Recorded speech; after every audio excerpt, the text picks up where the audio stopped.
Forsaken Frontiers, a horror extraction game that takes place in a post-apocalyptic representation of America. You play through an endless cycle of collecting supplies, selling them, and paying off your debt until your debt crushes you and start over. But what if I told you there's more than meets the eye? That there's a story behind this game, and that it tells the narrative of something much, much more disturbing than an everlasting winter. Oh, stop. If you haven't played this game before, I urge you to before watching this video. If you don't mind getting the story spoiled, then you can proceed with me. This video is about the timeline of events that have occurred as far as we can tell, and let me tell you, it is far more convoluted than you might think. Let's go.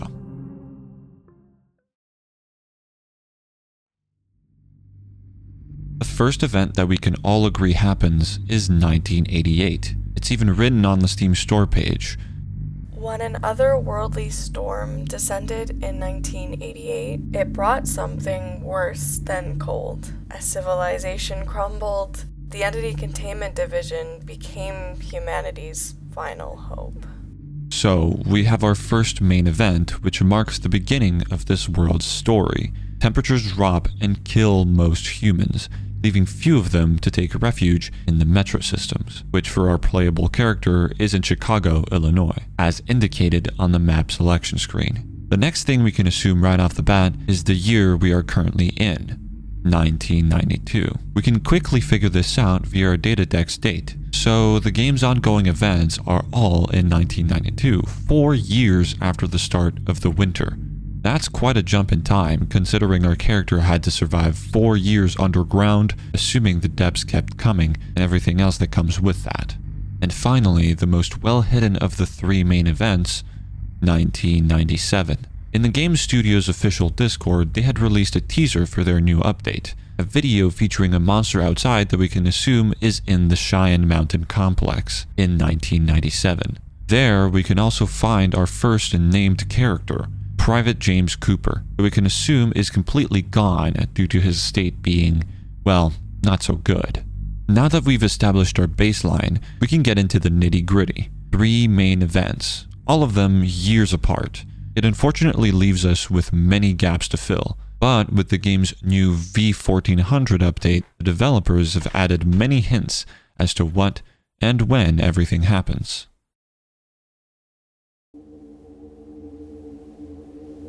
First, we'll be covering 1997. It might sound counterintuitive to go straight to the end, but trust me, it'll make sense later. We have a lot of information to gather from the bunker map itself and what we can see and hear in it.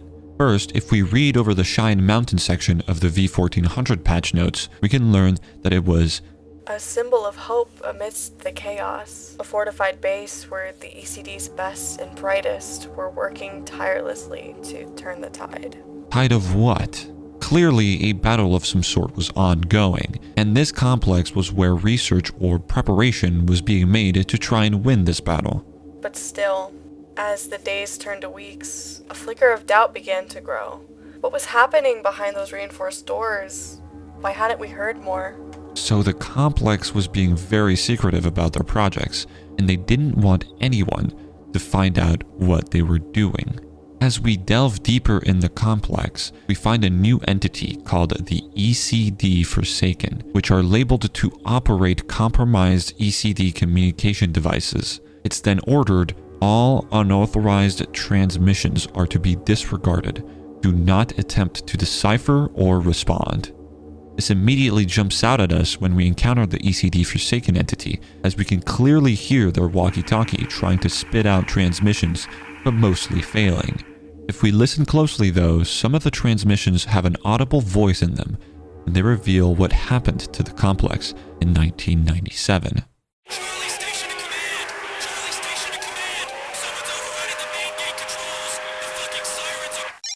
The transmission cuts off, and we can deduce that things are not looking great. The main gate controls have been overridden, and now anything lurking outside can make its way inside.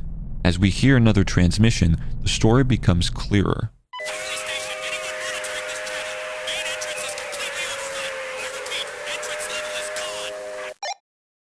They're in big trouble. The next one is very interesting.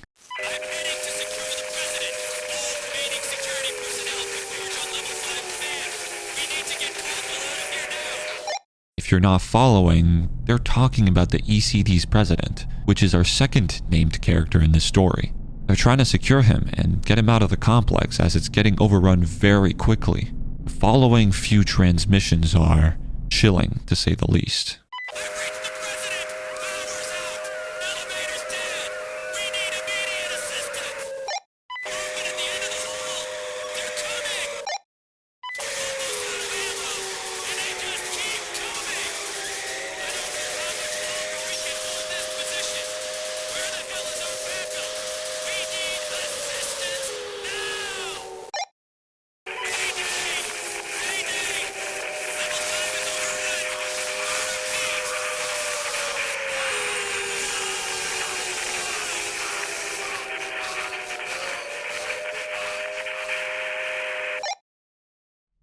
As you've probably noticed, the complex was completely overrun, and most, if not all, the personnel was wiped out.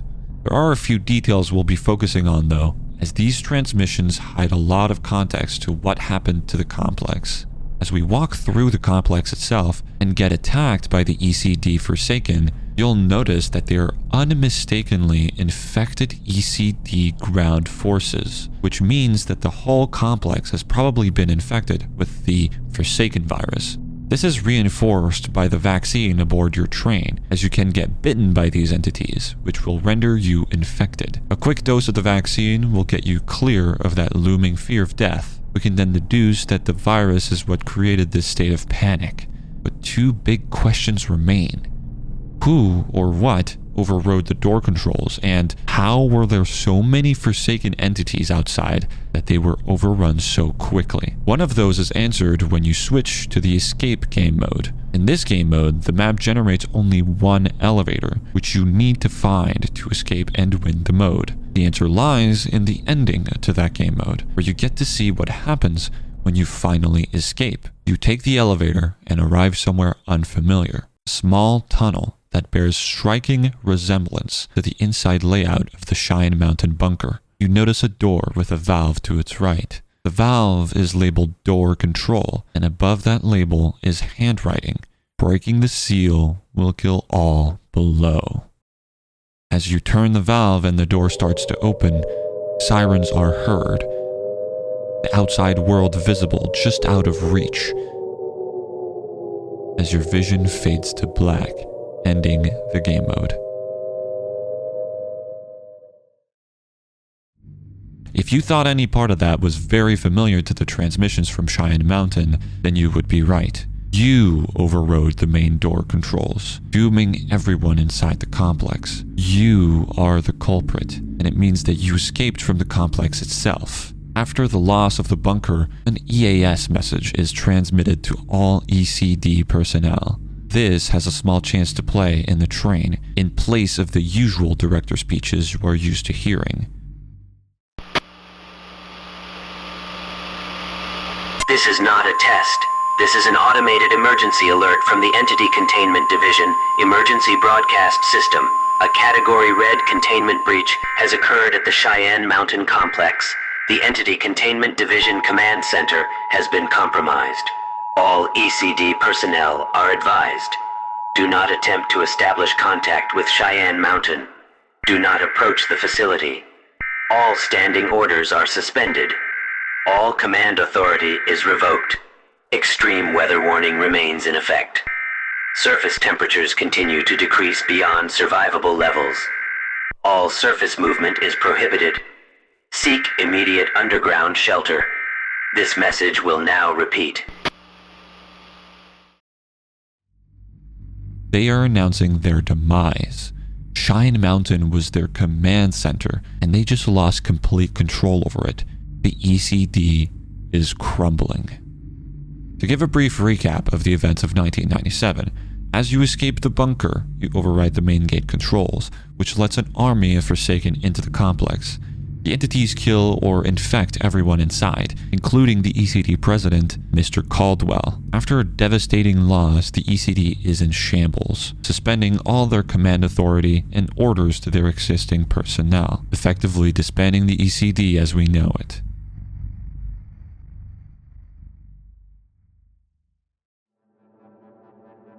Jumping back to the start of our timeline, we'll be coupling 1988 and 1992 together, because as you'll soon realize, they are much more connected than you would think.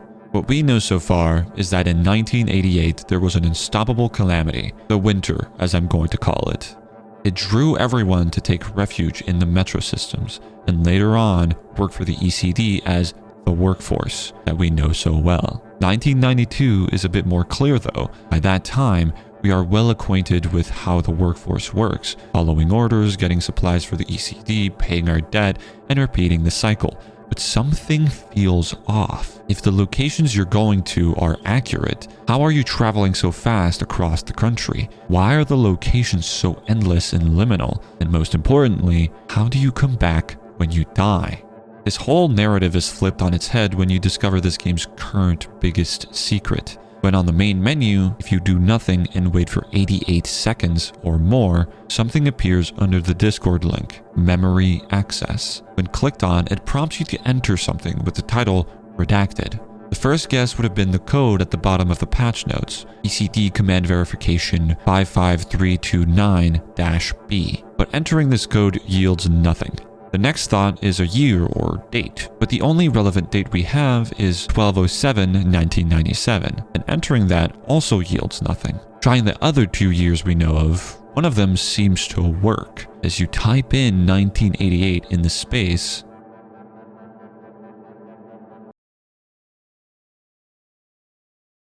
your mind is still clouded by the entity's influence. Focus on the screens. Let the images guide you back. the two men behind the glass start talking to you. You begin to realize that the main menu isn't just for show, but actually a part of the narrative. You start questioning where you are, and notice apparel and furniture that you know very well.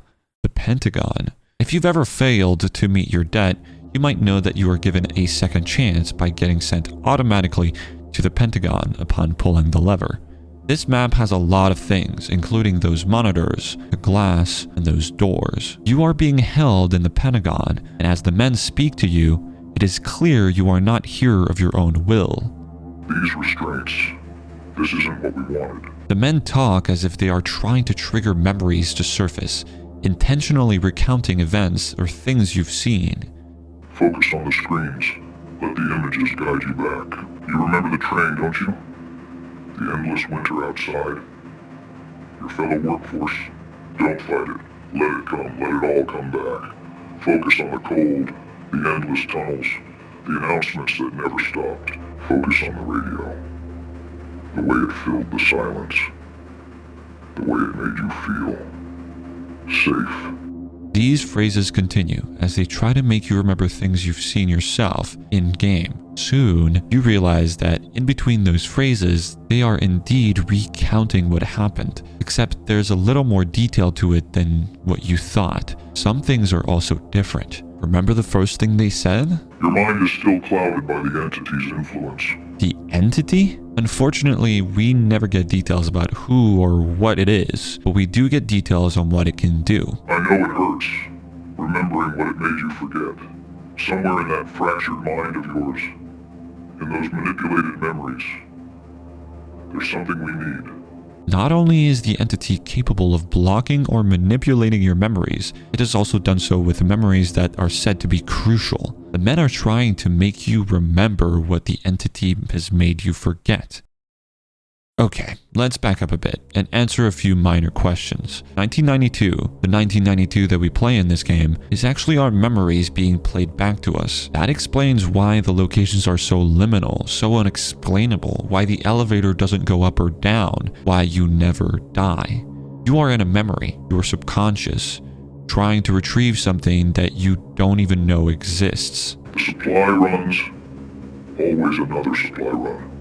How many times did you make that same journey? The supply runs, are they even real? Did we ever even go to Georgia or any of the other states? As we listened to the ECD training tapes, we learned that those supply runs we're so familiar with might not be what we think they are. ECD Workforce Training Series Tape 12, Concealment Basics. For all personnel heading topside, remember these 3 rules for hiding. ECD Workforce Training Series Tape 16, Door Operations. For all personnel conducting surface operations, here are critical door tactics. The supply runs we did weren't underground. They were on the surface. We traveled to those locations through the surface. We can't remember any of that. The entity doesn't want us to.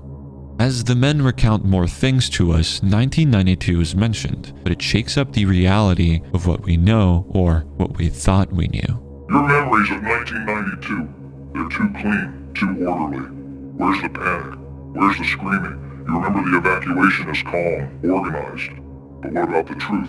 The chaos when the metro was lost. Wait a minute. The metro was lost? Evacuation?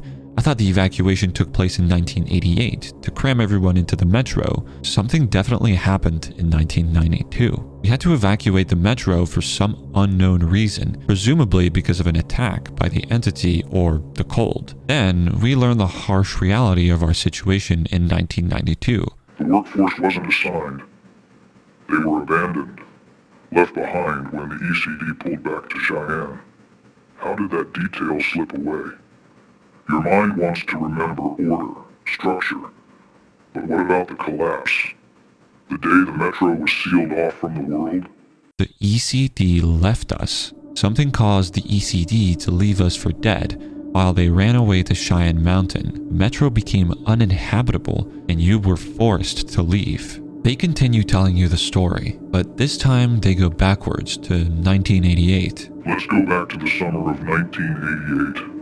Watching those weather reports. Snow in July. Temperature dropping beyond explanation. How could you forget that feeling? 24 hours, that's all it took. The entire US government. Gone.